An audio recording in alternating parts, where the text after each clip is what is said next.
ನಮಸ್ತೆ ಗೆಳೆಯರೆ, ಕರ್ನಾಟಕ ಒನ್ ಚಾನಲ್ಗೆ ಸ್ವಾಗತ. ಗೆಳೆಯರೆ, ನೀವೇನಾದರೂ ಇನ್ನೂ ನಮ್ಮ ಚಾನಲ್ಗೆ ಸಬ್ಸ್ಕ್ರೈಬ್ ಆಗಿಲ್ಲ ಅಂದರೆ ಸಬ್ಸ್ಕ್ರೈಬ್ ಆಗಿ, ಹಾಗೆ ಪಕ್ಕದಲ್ಲಿರೋ ಬೆಲ್ ಐಕಾನ್ ಮೇಲೆ ಕ್ಲಿಕ್ ಮಾಡಿ. ನಾವು ಮಾಡ್ತಕ್ಕಂಥ ಹೊಸ ವಿಡಿಯೋಗಳ ನೋಟಿಫಿಕೇಶನ್ ಮೊದಲಿಗೆ ನಿಮಗೆ ಬರುತ್ತೆ.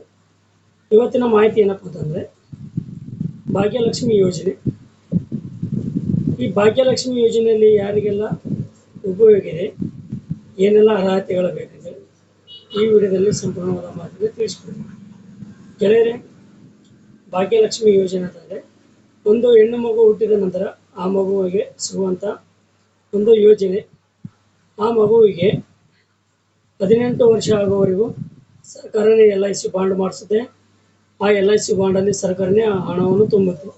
ನೀವು ಯಾವುದೇ ರೀತಿಯಾಗಿ ಹಣವನ್ನು ತುಂಬುವಂತೆ ಇಲ್ಲ, ಎಲ್ಲನೂ ಸರ್ಕಾರನೇ ನೋಡಿಕೊಳ್ಳುತ್ತೆ.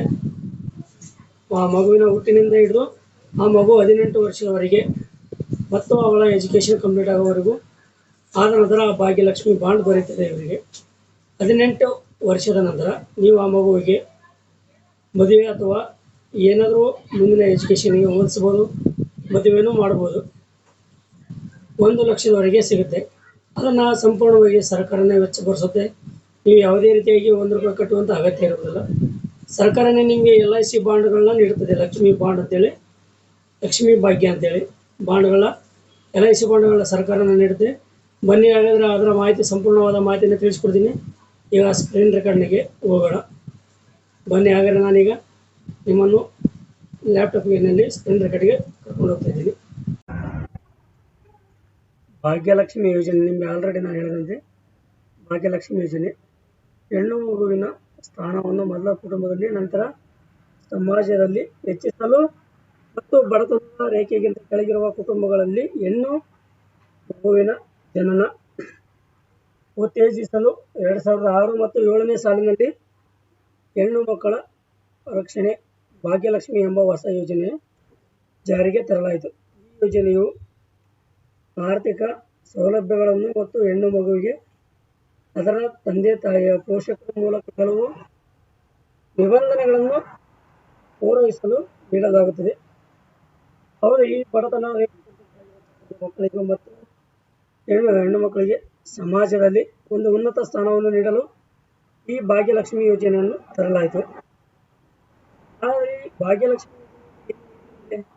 ಅಂತಂದರೆ ಮೊದಲೇ ಪಾಯಿಂಟಲ್ಲಿ ಬಂದ್ಬಿಟ್ಟು, ಬಡತನ ರೇಖೆಗಿಂತ ಕೆಳಗೆ ಇರುವ ಕುಟುಂಬಗಳಲ್ಲಿ 31/3/2006 ನಂತರ ಜನಿಸಿದ ಹೆಣ್ಣು ಮಕ್ಕಳ ಯೋಜನೆಯಡಿಯ ಫಲಾನುಭವಿಗಳಾಗಿ ನೋಂದಾಯಿಸಿಕೊಳ್ಳಲು ಅರ್ಹರಾಗಿರ್ತಾರೆ. ಹಾಗೆ ಮಗು ಜನಿಸಿದ 1 ವರ್ಷದೊಳಗೆ ಜನನ ಪ್ರಮಾಣ ಪತ್ರ ಮತ್ತು ಒದಗಿಸಿ ನೋಂದಾಯಿಸಲು ಅವಕಾಶವಿದೆ. ಯೋಜನೆಯು ಸೌಲಭ್ಯಗಳನ್ನು ಬಡತನ ರೇಖೆಗಿಂತ ಕೆಳಗೆ ಇರುವ ಕುಟುಂಬದ 2 ಹೆಣ್ಣು ಮಕ್ಕಳಿಗೆ ಸೀಮಿತಗೊಳಿಸಲಾಗಿದೆ. ಫಲಾನುಭವಿಗಳು ಹೆಣ್ಣು ಮಗುವಿನ ತಂದೆ ಅಥವಾ ತಾಯಿ, ಶಾಶ್ವತ ಕುಟುಂಬದ ಯೋಜನೆ ಅಳವಡಿಸಿಕೊಂಡಿರತಕ್ಕಂತಹ ಮತ್ತು ಕುಟುಂಬದಲ್ಲಿ ಮಕ್ಕಳು ಸಂಖ್ಯೆ 2ಕ್ಕಿಂತ ಹೆಚ್ಚು ಇರಬಾರದು. ನೋಂದಣಿ ನಂತರ ಹಾಗೂ ಪೂರ್ಣ ಪರಿಶೀಲನೆಯ ನಂತರ ದಿನಾಂಕ 31/7/2008 ಜನಿಸಿದ ಪ್ರತಿ ಫಲಾನುಭವಿಗಳಿಗೆ 10,000ಗಳನ್ನು ಆಯ್ಕೆಯಾದ ಫಲಾನುಭವಿಗಳ ಹಣಕಾಸು ಸಂಸ್ಥೆಯಲ್ಲಿ ನಿಶ್ಚಿತ ಠೇವಣಿ ಇಡಲಾಗುತ್ತದೆ. ಅಂದರೆ ಇವರು 10,000 ರೂಪಾಯಿ ನಿಶ್ಚಿತ ಠೇವಣಿಯನ್ನು ಇಡ್ತಾರೆ. ಆ ಠೇವಣಿ ಮುಂದೆ 18 ವರ್ಷದಲ್ಲಿ 1 ಲಕ್ಷ ರೂಪಾಯಿ ಆಗುತ್ತದೆ. ಅದರ ಬಗ್ಗೆ ಇನ್ನೂ ಸಂಪೂರ್ಣವಾದ ಮಾಹಿತಿಯನ್ನು ನಾನು ಈಗ ತಿಳಿಸ್ಕೊಡ್ತೀನಿ. ಬನ್ನಿ, ರೈಡ್ ಮೋರ್ ಅಂತಿದೆ, ಕ್ಲಿಕ್ ಮಾಡ್ಕೊಳ್ಳೋದ್ರ ಮೇಲೆ ಭಾಗ್ಯಲಕ್ಷ್ಮಿ ಯೋಜನೆ ಆಲ್ರೆಡಿ ಹೇಳಿದ್ನಲ್ಲ ನಿಮಗೆ, 10,000 ಪಾಲುದಾರ ಹಣಕಾಸಿನ ಸಂಸ್ಥೆ ಹೆಣ್ಣು ಮಗುವಿನ ಹೆಸರಿನಲ್ಲಿಟ್ಟು 10,000ಗಳ ಠೇವಣಿ ಮೇಲೆ ಆದಾಯವನ್ನು ಗರಿಷ್ಠದೊಳಗೆ ಠೇವಣಿ ಬಡ್ಡಿ ಸಮೇತವಾಗಿ ಫಲಾನುಭವಿಗಳಿಗೆ 18 ವರ್ಷದೊಳಗೆ ಪೂರ್ಣಗೊಂಡಾಗ ಒದಗಿಸಿಕೊಡುತ್ತದೆ. ಮೊದಲು ಮಗುವಿನ ಪರಿಪಕ್ವ ಮತ್ತು ರೂ. 34,751 ರೂಪಾಯಿ ಮತ್ತು ಎರಡನೇ ಮಗುವಿನ 40,918 ರೂಪಾಯಿಯನ್ನು ನೀಡಲಾಗುತ್ತದೆ.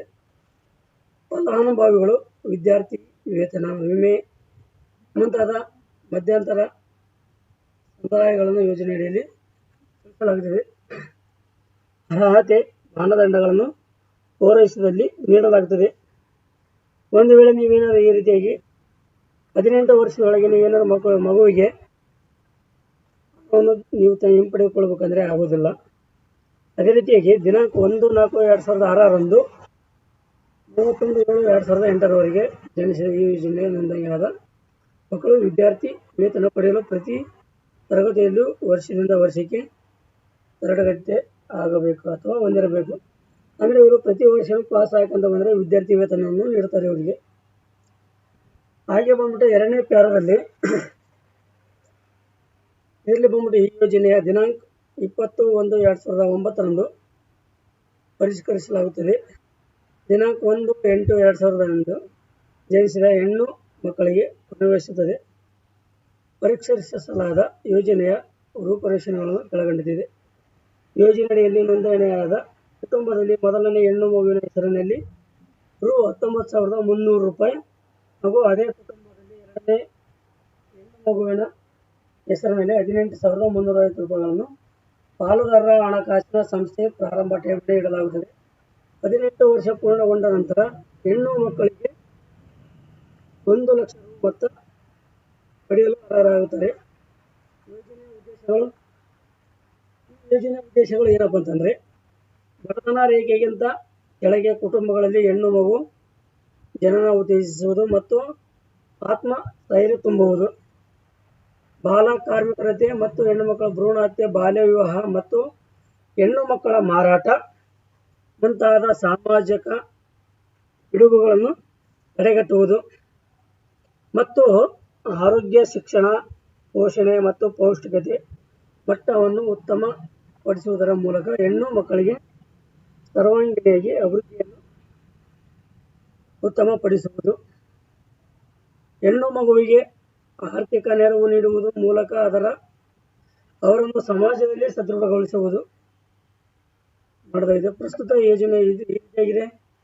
ಈ PDF ಲಿಂಕ್ ನಾನು ನಿಮಗೆ ವಿಡಿಯೋ ಡಿಸ್ಕ್ರಿಪ್ಷನಲ್ಲಿ ಕೊಡ್ತೀನಿ. ಸುಮಾರು ಓದ್ಕೊಂತವರೆ ಸುಮಾರು ಪೇಜ್ ಟೈಮ್ ಹಿಡಿತೆ ಜಾಸ್ತಿ. ಹಾಗಾಗಿ 18 ವರ್ಷದೊಳಗೆ ಪೂರೈಸಿರ್ತಕ್ಕಂಥದ್ದು. ಅದಾದ ನಂತರ ಇನ್ನೊಂದು ಏನಪ್ಪ ಅಂತಂದರೆ, ಮುಖ್ಯವಾದ ಪಾಯಿಂಟ್ 5ನೇ ತರಗತಿ ಮತ್ತು 8ನೇ ತರಗತಿ ಉತ್ತೀರ್ಣರಾಗಿರಬೇಕು. ಅಂದರೆ 5ನೇ ಕ್ಲಾಸು ಮತ್ತು 8ನೇ ಕ್ಲಾಸ್ ಇವರು ಪಾಸ್ ಆಗಿರಬೇಕು. ಬಗ್ಗೆ ಶಾಲಾ ಉಪಯೋಗದಿಂದ ದೃಢೀಕರಣ ಪಡೆದು ಸಲ್ಲಿಸತಕ್ಕದ್ದು. ಅಂದರೆ ನೀವು ಶಾಲಾ ದೃಢೀಕರಣಗಳನ್ನು ತೆಗೆದುಕೊಳ್ಬೇಕಾಗ್ತದೆ. ಮತ್ತು ಇದರಲ್ಲಿ ಇನ್ನೊಂದು ಏನಪ್ಪ ಅಂದರೆ, ಬಾಲ ಕಾರ್ಮಿಕರನ್ನು ನಿಷೇಧ ಕಾಯ್ದೆ 1986 ಬಾಲ ಕಾರ್ಮಿಕರ ತಕ್ಕದ್ದಲಾಗಿದೆ. ಅದರ ನಂತರ 18 ವರ್ಷ ಪೂರೈಸಿದ ಮೊದಲ ವಿವಾಹ ತಕ್ಕದ್ದಲ್ಲ. ಹಾಗೆ ಫಲಾನುಭವಿಗಳು ತಿಳಿಸಿದ ಅರ್ಹತೆ ಮಾನದಂಡಗಳು ಯಾವುದೇ ಒಂದು ಷರತ್ತು ಪೂರೈಸಿದಲ್ಲಿ ಸಹ ಸೌಲಭ್ಯಗಳನ್ನು ಮುಟ್ಟುಗೋಲು ಹಾಕಲಾಗುತ್ತದೆ. ಅಂದರೆ ಇದರಲ್ಲಿ ಸುಮಾರು ಷರತ್ತುಗಳಿವೆ. ಆ ಷರತ್ತುಗಳ ಮಾಹಿತಿಯನ್ನು ನಾನು ನಿಮಗೆ ನೀಡಿರ್ತೀನಿ. ಅದರ ಮುಖಾಂತರ ನೀವು ಓದ್ಕೋಬೋದಲ್ಲಿ. ಏನಪ್ಪ ಅಂತಂದರೆ, ಏನಾದರೂ ಒಂದು ಮಿಸ್ಟೇಕ್ ಮಾಡಿದ್ರೆ ಮಗುವಿಗೆ 1,00,000 ಯೋಜನೆ ಅಡಿಯಲ್ಲಿ ಭಾಗ್ಯಲಕ್ಷ್ಮಿ ಬಾಂಡ್ ದೊರೆಯುವುದಿಲ್ಲ. ಧನ್ಯವಾದಗಳು.